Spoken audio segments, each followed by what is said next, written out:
ఓం శ్రీ స్వామియే శరణమయ్యప్ప. మిత్రులారా అందరికీ నమస్కారం. వెల్కమ్ టు న్యూస్ అఖండ. నేను మీ కస్తూరి శ్రీధర్. మీకు అందరికి కూడా ఒక మంచి ఇంట్రెస్టింగ్ న్యూస్ అయితే తీసుకొచ్చిన. న్యూస్ మాత్రం చాలా బాగుండదు. వ్లాదిమిర్ పుతిన్ ఈయన రష్యా అధ్యక్షుడు. దాదాపు 20 సంవత్సరాల నుంచి రష్యా అధ్యక్షుడిగా మకుటం లేని మహారాజుగా ఉంటా వస్తున్నారు. ఇకపోతే పుతిన్కు మన భారతదేశం అన్నా మన భారతీయులన్నా ముఖ్యంగా హిందువులన్నా చెప్పలేనంత అభిమానం. ఇక భారత ప్రధాని నరేంద్ర మోడీ గారిని అయితే తన ప్రాణ స్నేహితుడు మాదిరిగా పుతిన్ అయితే భావిస్తూ ఉంటాడు. సరే, ఇంకా అసలు విషయానికి వస్తే మన భారతీయ సినిమాలో కొంచెం విలువలు కట్టుబడి ఉంటాయి. ఏవో కొన్ని సినిమాలు ఈ మధ్య కొన్ని వెబ్ సిరీస్లు కొన్ని వస్తున్నాయి. చాలా వరకు అది రకరకాలుగా పోతున్నాయి. ఇలాంటివి తప్పించి చాలా వరకు మన సినిమాల్లో ఏంటంటే విలువలకు చోటిస్తారు. ఏది ఈ అశ్లీలత ఇదంతా లేకుండా కొంచెం ఫ్యామిలీతో కూర్చొని చూసేటట్టు ఉంటాయన్నమాట. ఏవో కొన్ని తప్పనించి. దీంతో మన భారతీయ సినిమాలపైన రష్యా ప్రజలు మక్కువ చూపిస్తున్నారంట. భారతీయ సినిమాలను అమితంగా ప్రేమిస్తున్నారంట. చైనా సినిమాల కంటే అధికంగా రష్యన్లో మన భారతీయ సినిమాల వైపే మొగ్గు చూపుతున్నారంట. దీంతో రష్యా అధ్యక్షుడు పుతిన్ ఒక కీలకమైన నిర్ణయం తీసుకున్నాడు. అదేంది అంటే ఇకపైన భారతీయ సినిమాలను రష్యాలో కూడా విడుదలయ్యేటట్టు చేయడం. అర్థమైందా?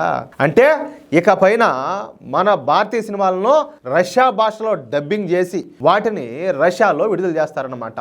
మన భారతీయ సినిమాలకు ఇదొక మంచి గొప్ప అవకాశం ఇది. ఎందుకంటే ఇప్పుడు మనం చూస్తూనే ఉన్నాం, తెలుగు సినిమాలు మన దేశవ్యాప్తంగా సంచలనం సృష్టిస్తున్నాయి. ఒకప్పుడు తెలుగు వాళ్ళు అంటే అసలు లెక్కలేనితనంగా ఉన్నింది. అలాంటిది ఇప్పుడు తెలుగు సినిమాలు చరిత్ర సృష్టిస్తున్నాయి. దేశవ్యాప్తంగా ఎట్టున్నాయంటే బేబసం సినిమా రిలీజ్ అయితే ఏమన్నది. ఇప్పుడు రాజమౌళి చేసినటువంటి బాహుబలి కావచ్చు, ఈ RRR కావచ్చు, మన వచ్చినటువంటి పుష్ప కావచ్చు, ఎన్ని సినిమాలనే ఎంత బాగా ఆడుతున్నాయి, అద్భుతంగా ఆడుతున్నాయి. అదేవిధంగా మన దేశంతో పాటు ఇప్పుడు అమెరికాలోను, అదేవిధంగా జపాన్లో కూడా మంచి బాగా ఎంత బాగా ఆడుతున్నాయి మన సినిమాలు. అట్లాగే ఇప్పుడు రష్యాలో మన సినిమాలు కనుక రిలీజ్ అయితే కనీసం ఒక్కొక్క సినిమా 100 కోట్ల రూపాయలు కలెక్ట్ చేయగలుగుతుంది. అదే హిట్ అయింది అనుకోండి, కనీసం 500 కోట్ల రూపాయలు కలెక్ట్ చేయగలుగుతుంది. అర్థమైందా? ఇక రష్యా అధ్యక్షుడు పుతిన్ అంతటితో ఆకుండా రష్యాలో 24 గంటల ఒక సినిమా ఛానల్ అయితే ప్రారంభించబోతున్నాడు. ఈ 24 గంటల సినిమా ఛానల్లో అన్ని సినిమాలు కూడా మన భారతీయ సినిమాలే ఉన్నాయన్నమాట. అంటే 24 అవర్స్ కూడా సినిమాలు రన్ అవుతానే ఉంటాయి. అన్నీ కూడా మన భారతీయ సినిమాలే.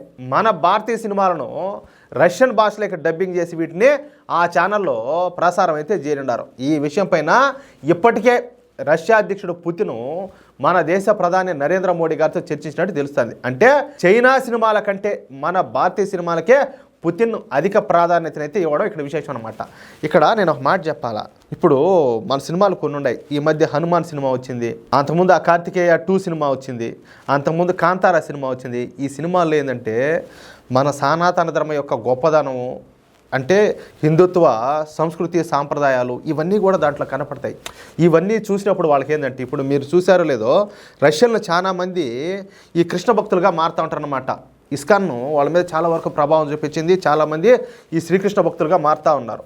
ఇప్పుడు ఈ సినిమాలు కూడా వాళ్ళకి చేరినాయి అనుకోండి, మరింత మందిలో మన హిందూ సంస్కృతి సాంప్రదాయాల పట్ల మరింత మొక్కు కలిగే అవకాశం ఉన్నది. దాంతో మన భారతదేశం అన్నా మన హిందూ సంస్కృతి సాంప్రదాయాలన్నా కూడా వాళ్ళు ఇష్టపడము, వాళ్ళందరూ కూడా ఇట్లా మన సంస్కృతిని వాళ్ళు ఫాలో అవ్వడం కూడా జరుగుతుంది. అవకాశం కూడా చాలా వరకు ఉన్నది. అర్థమవుతుందా?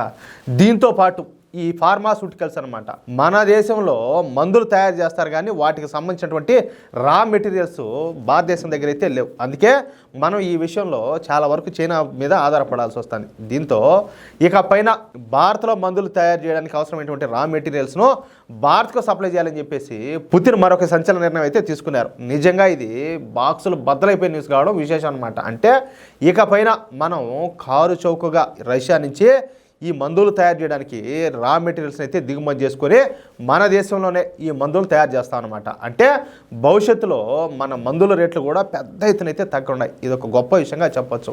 ఏ రకంగా తీసుకున్నా కూడా మన మిత్రదేశమైనటువంటి రష్యా మన భారతదేశంతో ఎంత సన్నిహితంగా ఉండాలి, మనము అభివృద్ధి చెందడం కోసం వాళ్ళు ఏ విధంగా సహకరిస్తున్నారు, ఏ విధంగా తోడ్పాటును అందిస్తున్నారు చెప్పడానికి ఇది ఒక ఉదాహరణగా చెప్పుకోవచ్చు. ఎట్టుంది న్యూసా? బాగుంది కదా? నాకైతే చాలా బాగా నచ్చింది. మిత్రులారా, ఈ న్యూస్ మీకు కూడా నచ్చుంటే ఈ న్యూస్ను దయచేసి ప్రతి ఒక్కరు కూడా మీకు ఎంతమందికి వీలైతే అంతమందికి షేర్ చేయండి. షేర్ చేయకుండా మాత్రం ఉండొద్దు. అలాగే ఈ న్యూస్ చూసిన తర్వాత మీకేమనిపించింది, మీ యొక్క అభిప్రాయాలను ఖచ్చితంగా కామెంట్ రూపంలో తెలియజేయండి. అలాగే ఇటువంటి ఎన్నో జాతీయవాద న్యూస్ను మీరు పొందాలనుకుంటే, ఎప్పటికప్పుడు మీకు నోటిఫికేషన్స్ రావాలనుకుంటే తప్పనిసరిగా మన ఛానల్ సబ్స్క్రైబ్ చేసుకోండి, సపోర్ట్ చేయండి. మీ సపోర్ట్ మాకు ఎంతో అవసరం. ప్లీజ్.